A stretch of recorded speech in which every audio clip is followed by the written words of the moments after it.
21st Century Entrepreneurship with Martin Piskarik.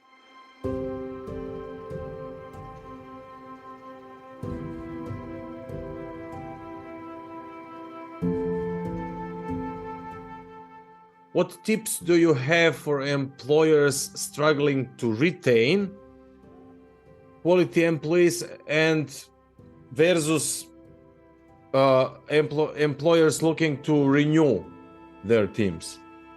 Right.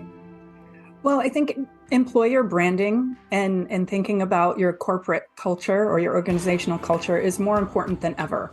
It means a lot to people in this job market. So the experience people have, whether it's a candidate trying to break into your organization or someone who's on your team, that experience that they have needs to be carefully managed. And people are much more concerned about fit in a position and with a culture than they ever have been. And they want meaningful work. So providing that meaning can be very important. And the candidate experience really needs to be inviting. And once you have them on board, you need to be showing them every day that you care about them. And we often know a lot more about the career aspirations of people we're interviewing than we do the people who have been with us for years, because we've stopped asking that question.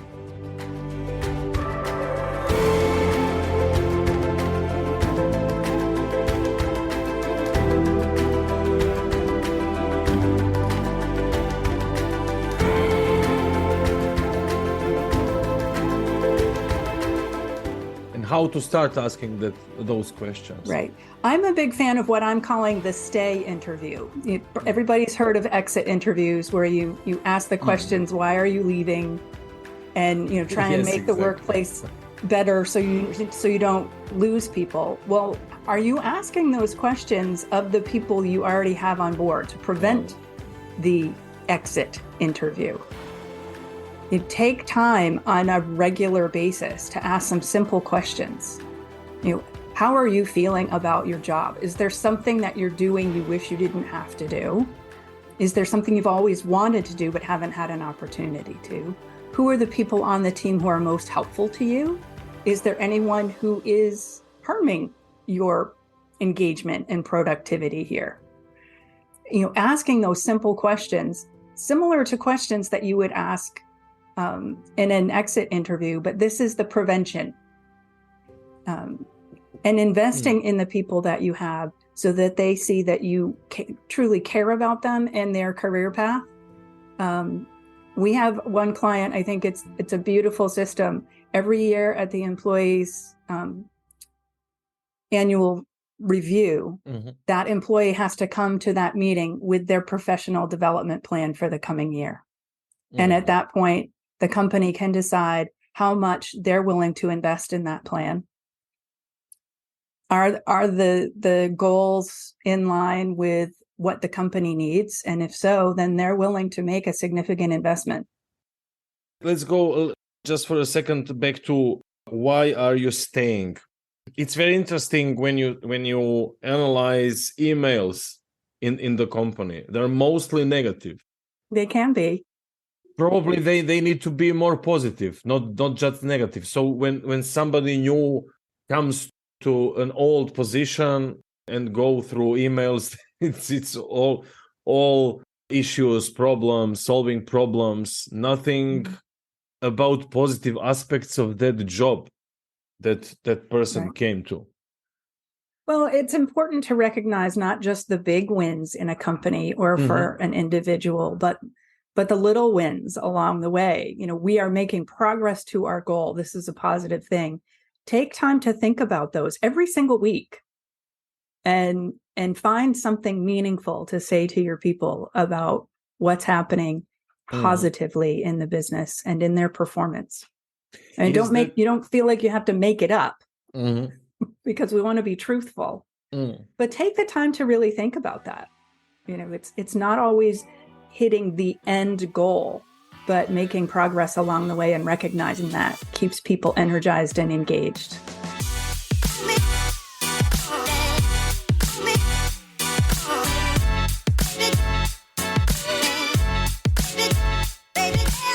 regarding engaging, that's hard topic around the world. So I mean, the USA is, let's say, in a little bit better position with around 30% of engaged people. I'm talking about Gallup Q12 test. And most of the world, it's just terrible. So I suppose this kind of approach is helping in raising engagement, employee engagement as well. Right. And when you raise engagement, you raise retention. Oh, okay. People who are very engaged with what they're doing generally are not looking to leave.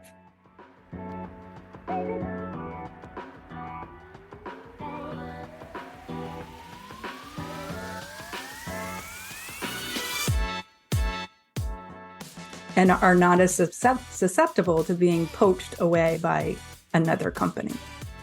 And is burnout one of the reasons why employees are running away? It absolutely can be, particularly these days when so many companies are struggling to find the help that they need. That burden is landing on the shoulders of their existing employees to pick up the slack. When they can't fill a position, somebody's still got to do that work. So taking a look at the workloads that you're putting on your people, and making sure that it's fairly distributed, that people aren't having to work 80 hours a week to accomplish what you've given them. And is their workload realistic, or are you in danger of just completely burning them out? And I suppose leaders really need to take it on themselves to look at these things on a regular basis and not just assume if nobody's complained, everything's all right. That's a naive way of looking at your business. Are there any other issues regarding leadership? So, like, who owns the pains, ego issues? What, from your experience, what are the issues regarding the leadership? Well, there was a recent study that showed that business leaders often think that they are doing a lot to invest in the professional development of their employees, but the employees are not feeling that. They don't know that. And sometimes it's just a matter of communication. There are benefits and opportunities available that are just unknown to the people working in the organization. So communication is the key to everything. But particularly in that area, is we're seeing a lot of studies come out that say that there's a gap between what leadership thinks they're providing and what their employees think is available to them.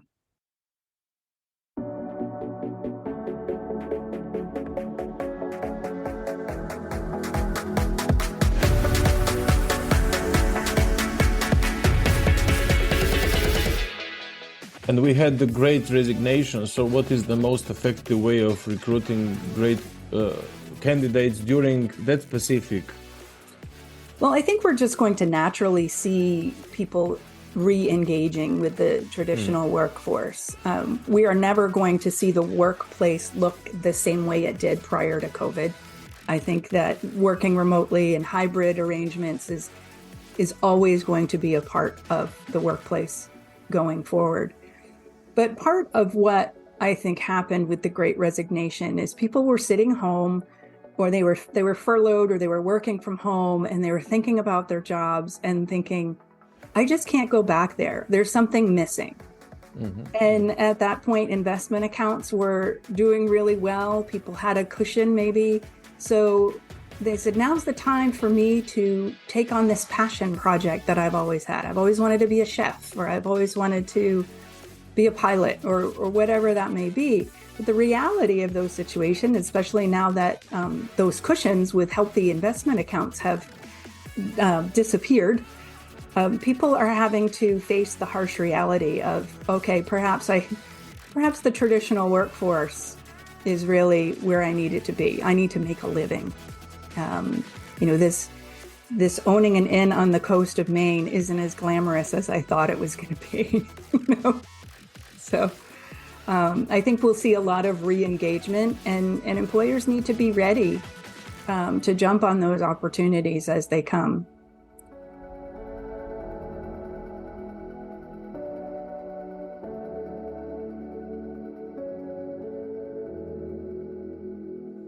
And in the process of hiring, so now there are a lot of people happy to get involved in something new, and there are a lot of mistakes employers make when hiring. Can you share some of them? Well, I think one of the mistakes that employers often make is insisting that the candidate be absolutely perfect, that they check every single box, they have every single skill, and they spend a lot of time looking at the skills and not enough time looking at whether this person really fits on the team. Are they a good fit for the organization? Are we, if we bring them on board, are we putting them in an environment where they can thrive? So paying attention to the cultural fit and maybe having to give up a little bit on the skills. Skills can be taught, values cannot. And if a person's values does not align with those of your organization, then it may never work. They can be as skilled as you could possibly imagine, but it may never work. So I think that's one of the mistakes that is often made. And making I think another mistake that people are making is they still have the old way of thinking in hiring is you hire slow, fire fast. We do not have the luxury in this job market of taking 6 weeks for a screening process. And in many cases, you may have 6 days because candidates are getting multiple offers. They're getting a lot of perks and benefits and a lot of money thrown at them. We do not have the luxury of dragging this process out over weeks. We need to be able to shrink our process, but still maintain the quality of the process. So think about ways that, perhaps you've got a series of 3 interviews with different stakeholders in your organization. Well, that can no longer be bring the candidate in 1 week, have the first interview, bring them back the next week. No, this needs to happen the same day. If you've got them in the office or you've got them on Zoom, be ready to just stack those interviews up and move them through the process. You don't sacrifice the quality, but it significantly speeds up the decision-making process because they're perishable.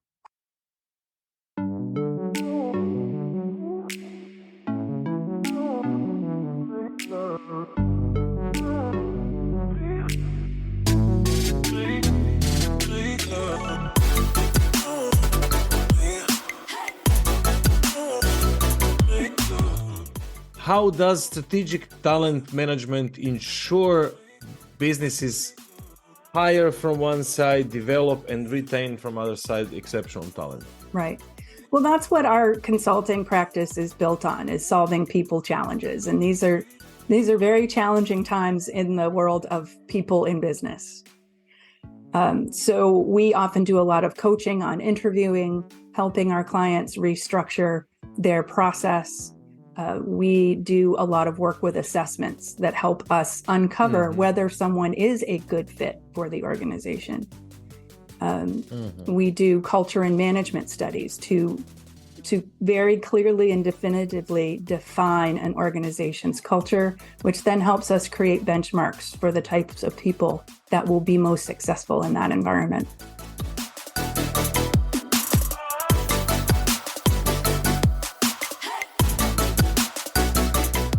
And succession plan as well. You're covering that as well. Yes. And we work with a lot of small businesses and family businesses in that area where, maybe the founder is thinking about retiring in 3 to 5 years, and they may have one of their children working in the business with them. Is that son or daughter capable of stepping up and continuing their legacy? Well, let's find out. And if not, can they be coached? What do they need to be ready to take over? Or do we need to go out and find someone that can be groomed, brought in from the outside and groomed over a period of a few years to continue that legacy? So we help clients answer a lot of those questions.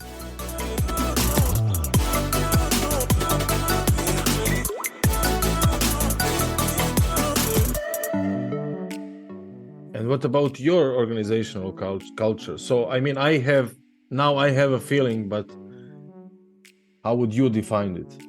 So do you develop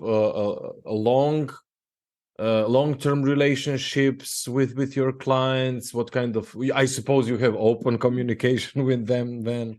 Yes. Well, we've been in business for over 30 years. Wow. And we have clients that are still with us after transferring ownership multiple times. Beautiful. The new owners see the value in what we bring to the table, so they continue the relationship. So I've been with the company for about 7 years, but my business partner is one of the founders, and he has clients that he's had relationships with 20 plus years. So you're fresh blood. So we really know our clients and can create custom solutions for them that really meet their needs. Every company is different, just like every person is different. There's little nuances that make them different and special. So we help them identify those and then amplify them.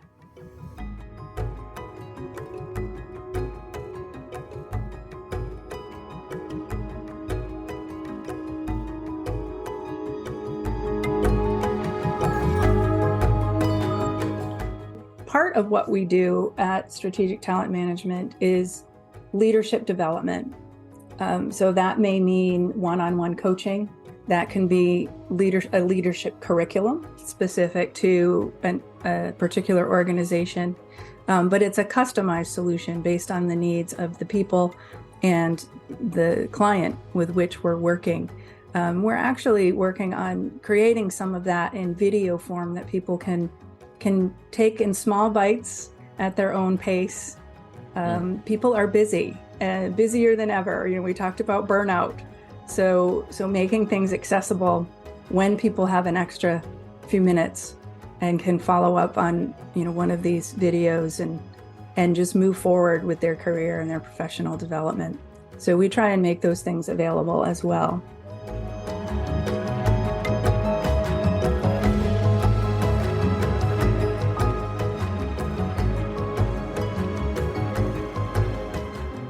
If people are interested in learning more about us and our services, we have a wealth of resources on our website, most of which are complimentary. We have an extensive interviewing guide there. We have an onboarding checklist, just a wealth of resources in all of the areas that we touch upon.